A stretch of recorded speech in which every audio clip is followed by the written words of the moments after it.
Nako, eto umpisahan nun natin kay Max. Kay Basti nga. Ay nako mga kababayan. Hanggang ngayon po pinapaikot-ikot pa din po tayo nitong mga Duterte, mga bossing. Halos paulit-ulit po sila ang sinasagot doon sa mga issue sa kanila, pinupolitika po.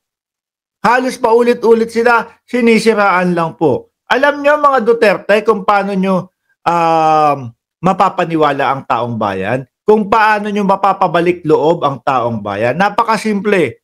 Sagutin nyo direkta yung mga katanungan sa inyo. Ganun ho, yun.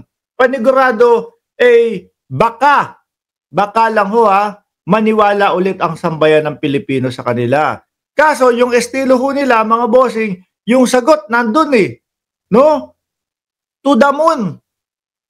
Papunta ng buwan yung mga kasagutan po nila. Ano po ba ang mga tanong na nauugnay po diyan sa impeachment?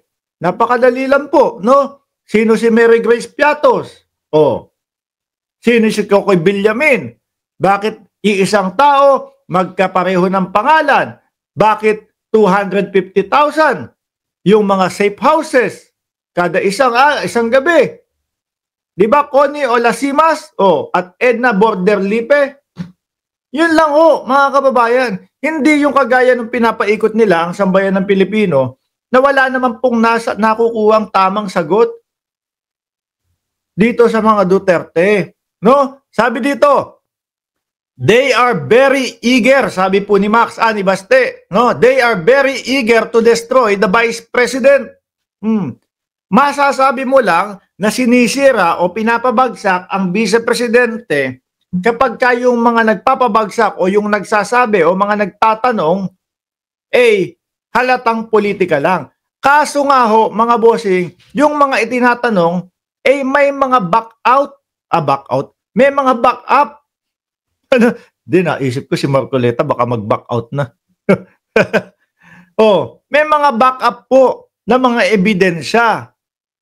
Kaya lang, iniiwasan po nilang sagutin. No? So para magmukha po silang sumasagot sa publiko o doon sa question ng Kongreso, ang sasabihin nila, sinisira lang nila ang Vice Presidente. Tanungin mo ng rektahan, mga bossing, to the moon ang isasagot sa iyo. Malayong malayo ang isasagot sa iyo. Napakadali naman sigurong ipaliwanag nun. No? Sa kanila naman nangyari yun. At kung walang katotohanan naman, pwede naman nilang sabihin na, walang katotohanan yan. Hindi totoo yung 250,000 na safe house. Ang dali naman ganun. Pero may narinig ba tayo? Wala. Di ba? Wala tayong narinig doon sa sagot na bakit 250,000 per night yung mga safe house? Imbis na po, kasi ganito isang buong compound yan, halos 10 yan. Tapos ang naglalaman kada isang bahay dyan, 5 katao. Kasi kami, 50 lahat-lahat. Ganun ho. No? Kaso siguro mahirap po talaga ipaliwanag. Pangalawa, na kumbaga doon din sa impeachment, yung pagpapapatay kay Pangulo, sa asawa ng Pangulo, at kay Martin Romualdez, mga bossing. Isa din ho yun. Paano mo naman masasabi na sinisiraan lang ang Vice Presidente o pinapabagsak lang ang Vice Presidente kung ang sambayan ng Pilipino nakita, no? Narinig, napanood yung rant o yung pagwawala ng Vice Presidente nung nandoon siya sa loob ng Congress at sinasabi na pag ako nawala o namatay, patayin mo si Bongbong Marcos, patayin mo si Martin Romualdez na House Speaker, patayin mo si Lisa Marcos. Paano nyo naman masasabi yun na pinupolitika lang at pinapabagsak lang ang Vice Presidente? Di ho ba, mga bossing? Naggalaiti ang Vice Presidente doon pinapatawag ng NBI para ipaliwanag. Paano ho? Bakit ho? Kumbaga, doon sa pagkakasabi niya, no joke, meron na siyang mga inutusan o meron siyang inutusan na tao na isang saglit lang o kahit anong sabihin niya, wag mo na akong hintayin mamatay. Unahan mo na. Merong kikilos na agad ho, mga bossing. Di ba?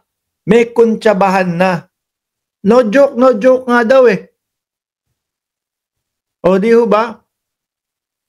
Kahit sabihin ho nila na hihintayin pa naman na patayin ako ganun naman ang ibig sabihin nun Pero meron na pong may plano na ho mga kababayan. May dalawang taong nag-uusap na o nag-usap na nagpaplano ganito ang gagawin.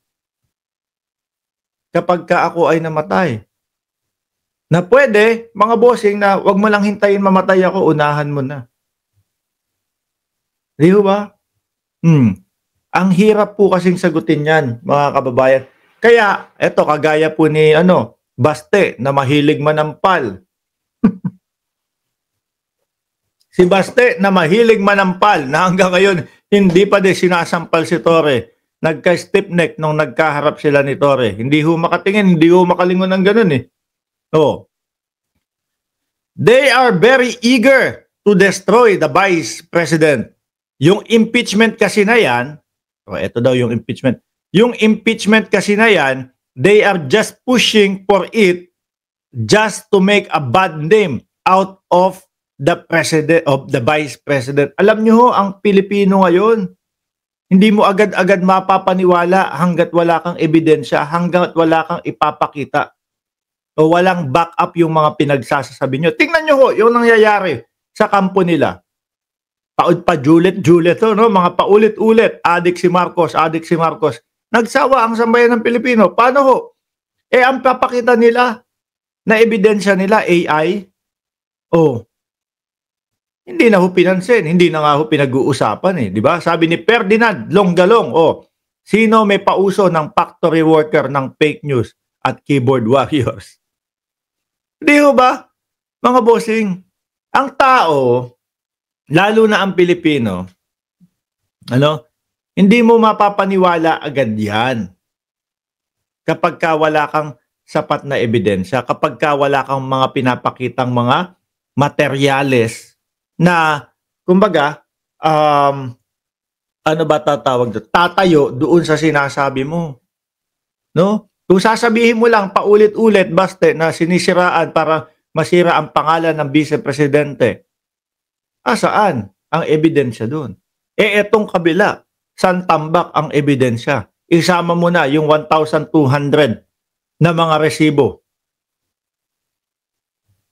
Di ba? 1,200 mga resibo, iba't ibang mga pangalan, nadamay na si McDonald's, nadamay na din yata si Jollibee, nadamay na si Kokoy Villamin, nadamay na si Mary Grace at si Piatos. Kumpleto, ebidensya. Kaya imposible at napakalayo at magkaiba yung sinasabing siraan lang ang vice-presidente. Mga boss, no?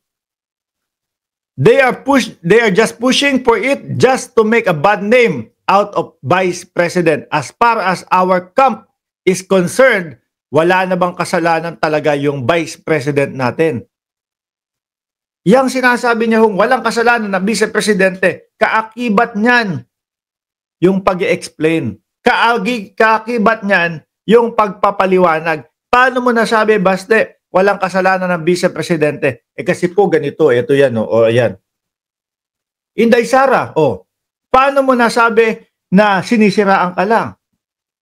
Paano mo nasabi na wala kang kasalanan? Paliwanag, humaharap. Di ba? Kasi po ganito, yung 250,000 na per night po na yan, na safe house, madami po talaga kami niyan, no?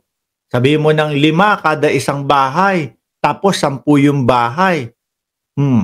Tapos all in na po yun, kasama na yung pagkain, kasama na po yung iba't ibang mga Ganoon. Paliwanag, hindi yung sasabihin nyo sa taong bayan na wala po kaming kasalanan. Paano kayo papaniwalaan kung walang kaakibat na pagpapaliwanag at ebidensya. Sabi ni Incheck, o ewan ko, Incheck ba to? Dapat di na binibigyang pansin ang mga Duterte kasi puro kasinungalingan lang ang alam niya. Si Ricardo pala, si Richard Poblador pala yun. Eto si Incheck, wala na ang mga Duterte, gumagawa na lang sila ng drama. Tanim-tanim na lang sa pananalita nila. Watching from Japan.